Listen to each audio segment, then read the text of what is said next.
pour tout ce qui nous blesse, tout ce qui nous meurtrit, si on ne s'inscrit pas dans le pardon, on va se transformer en personne œuvrant, travaillant pour renforcer la maladie du cœur, la crise cardiaque, et vivant avec ça. Or, quand vous devenez cardiaque, si vous ne vous soignez pas, vous allez aller à la mort et vous allez mourir, vous allez vous affaiblir et puis petit à petit, vous allez mourir. Le pardon, là, est le remède pour sortir de tous les graves problèmes du cœur que l'on rencontre, que l'on croise, que l'on éprouve dans sa vie. Dès l'instant où on est convaincu de ça, que la blessure soit grave, que la blessure soit, comment je pourrais dire, meurtrissante, on fait un effort pour pardonner. On doit faire un effort pour pardonner. Et c'est valable pour les individus, mais c'est valable également pour les communautés. En Côte d'Ivoire, ici, nous avons vécu des choses terribles qui ont opposé des ethnies à d'autres ethnies, qui ont opposé des communautés à d'autres communautés. Si on n'apprend pas à pardonner, si on ne réussit pas à pardonner, mais on va vivre, ça ne sera plus une nation. Il n'y aura plus une âme ivoirienne. Il y aura des superpositions d'individus, de sentiments, et on ne pourra plus avoir des gens prêts à se sacrifier pour cette nation. Il est important de pardonner.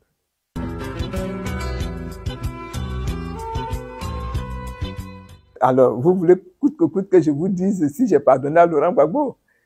Mais c'est la même philosophie.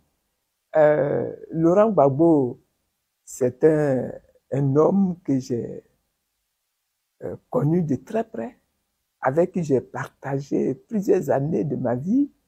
Nous avons partagé la même vision, nous avons partagé les mêmes souhaits, nous avons partagé les mêmes missions, nous avons même fait des enfants ensemble, puisque nous avons créé une famille. Et donc, je suis dans la même philosophie. Quel que soit ce qui a été fait, moi, je pense qu'il n'y a pas d'autre recours que le pardon. Donc moi, je lui pardonne.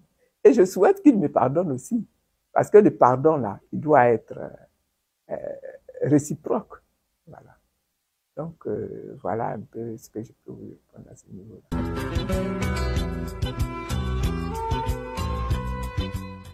Nous sommes dans le mois d'octobre.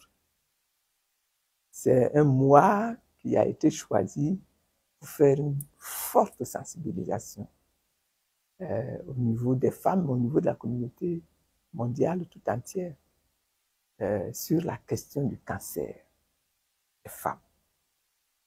Ici, on parle surtout du cancer du col de l'utérus, on parle du cancer du sein également. La première chose que je voudrais faire, c'est dire yako à toutes les femmes qui souffrent du cancer, parce que c'est une maladie terrible. La deuxième chose que je voudrais faire, c'est dire que aujourd'hui, on ne peut pas affirmer que quelqu'un peut avoir le cancer et puis s'en sortir sans coup férir. On ne peut pas encore le dire. Les recherches continuent. Les travaux continuent. Il faut rester positif dans sa tête.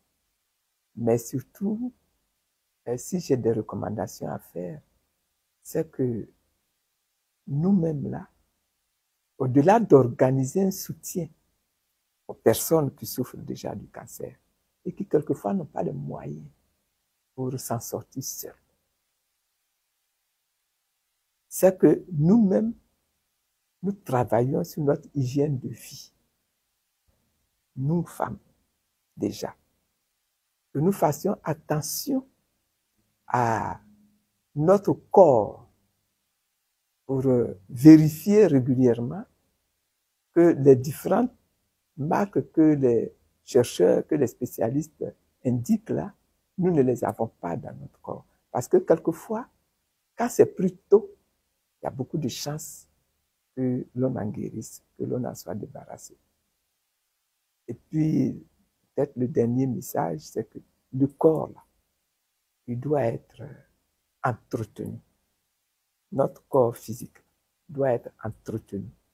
Donc, les femmes doivent veiller à entretenir leur corps. Pas seulement en mettant des pommades pour que la peau soit belle. Ça, c'est important. Parce que si votre peau n'est pas belle, votre mari va vous fuir rapidement. Donc, c'est important que la peau soit belle. Mais par l'alimentation, on peut régler beaucoup de problèmes. Par l'hygiène de vie, on peut régler beaucoup de problèmes. Par le sport, on peut régler beaucoup de problèmes.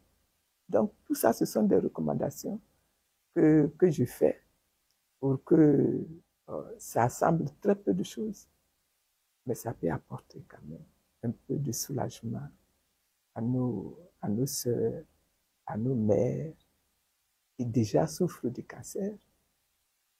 Également, beaucoup de conseils à nos filles, à nos jeunes sœurs qui n'ont pas encore le cancer et qui doivent tout faire pour que cette maladie-là ne s'installe pas dans le corps.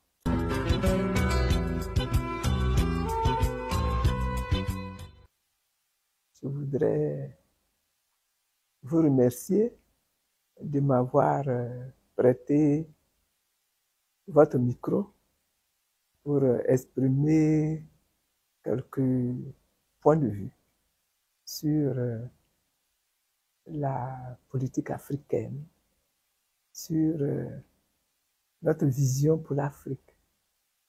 Et je voudrais terminer en disant que c'est tellement important que nous, Africains, nous comprenions que le futur de l'Afrique, là, est entre nos mains. Le futur de l'Afrique est dans notre cœur. Le futur de l'Afrique est dans notre cerveau.